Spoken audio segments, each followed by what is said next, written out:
Okay, so today we're going to get into a story that really, I think, changed the course of American history. We're talking about Rosa Parks and this one single moment of defiance on a public bus.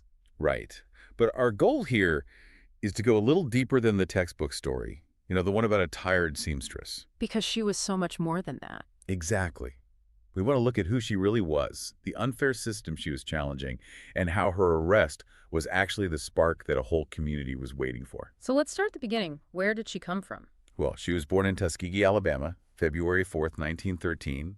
Her mom was a teacher, her dad a carpenter. And right from the start, she was living inside this system of segregation. Oh, absolutely. It was all she knew. I mean, think about her schooling. She went to a school for African-American kids. And the whole idea back then was separate but equal. Yeah, but that was just a phrase. The reality was, well, it was anything but equal. The buildings were run down, not enough supplies. I read that they often only got the old, used textbooks from the white schools. That's right. So imagine you're a kid, and from day one, the system is telling you, just by the book you're holding, that you are less important. That kind of experience has to shape you. It did. It gave her this deep-seated belief that everyone deserved respect, deserved dignity. And this wasn't just, a social custom. This was the law. This was the law. These were the Jim Crow laws, and they were everywhere in the South at the time. Can you give us some examples? I mean, how specific did it get? Oh, incredibly specific. We're talking about separate water fountains, separate entrances to buildings, separate sections in theaters. And on buses, of course. Yeah, on buses. And these weren't suggestions. They were enforced by the police. If you broke the rule, you could be arrested, or much worse. So it was an environment of constant pressure. Constant pressure. And you have to understand, Rosa Parks was already fighting this. She was the secretary for the local NAACP chapter. She wasn't just some random person. So she was an activist. A dedicated, trained activist. Yeah. Which brings us to that day, December 1st, 1955. Okay, so set the scene for us. She's finished her day's work as a seamstress. Right. She gets on the Cleveland Avenue bus in Montgomery. And the buses had these really specific, humiliating rules, didn't they? They did. You had the white section at the front, the black section at the back. But there was a part in the middle. Exactly, a middle section. Sort of a gray area. A buffer zone. A buffer zone. And black passengers could sit there, but there was a catch. The catch being if a white passenger needed a seat. The entire row of black passengers had to get up and move. Yeah. The driver had the authority to just erase that row and make it part of the white section. And that's what happened that day. That is exactly what happened. The front filled up, a white man was left standing, and the driver looked back at Rosa Parks and three others and told them to move. And she just said no. Calmly, Oh. firmly. She just said no. Right. Later, she said she was tired of giving in, tired of being treated like she was less than human. And the driver, he threatens her. Yeah. Right. He does. He says he'll call the police. And she just waits. She knew what was coming. This was a deliberate act. And that takes so much courage, knowing what could happen next. Incredible courage. So the police come, they arrest her for breaking the city's segregation laws, take her down to the station, fingerprint her, the whole thing. But the community, they didn't just let it happen. No, they were ready.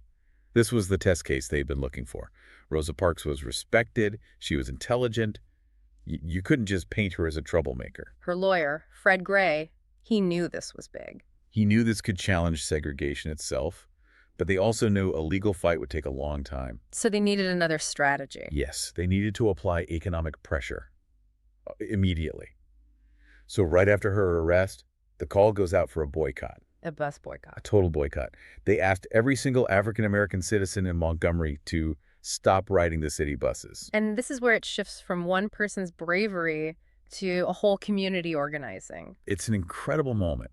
Leaders like E.D. Nixon and a new young minister in town, Martin Luther King Jr. Martin Luther King Jr., they formed the Montgomery Improvement Association, the MIA, to organize this massive protest. And you really have to think about the scale of this. How much of the bus ridership was African American? About 75%. 75%. So you're asking tens of thousands of people to just stop using their main way to get to work, to the store. For who knows how long. And to walk, sometimes 5 or 6 miles a day. That's a monumental ask. It is. And the MIA had to basically build a new transportation system overnight.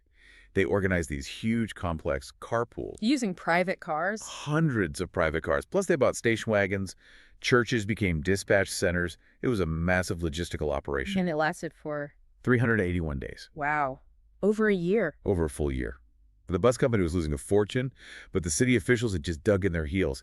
They tried everything to stop it. Yeah, what did they do? They sued the MIA. They claimed the carpool system was an illegal taxi service. Serious. Oh, yeah. They even arrested over 100 of the leaders, including Dr. King, for organizing an illegal boycott. But the community held strong. They held strong. Neighbors helped neighbors. The churches were the glue that held it all together, offering support and keeping spirits up. And this is where Martin Luther King Jr. really becomes a national figure, isn't it? This is his moment. Yeah. He gives these powerful speeches that they just capture the moral heart of the movement. And he's all about nonviolence. Strictly nonviolence. He framed it as a fight for justice, using peace and love as the weapons, even when they were being threatened. And that message gained national attention. It really did. It changed how the rest of the country saw the civil rights struggle. So while the boycott is happening on the streets, the legal case is still moving forward. That's right. The lawyers filed a federal case, Browder v. Gale. And what was their argument? Their argument was that segregation on buses wasn't just unfair, it was unconstitutional.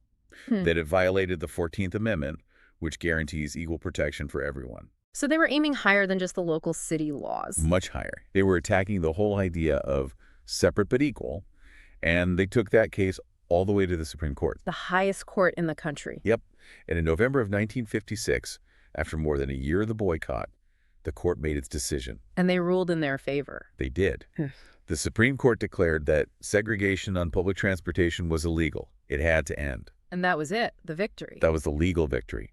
On December 21st, 1956, the boycott officially ended. So after 381 days, people could finally ride the buses again. And they could sit wherever they wanted.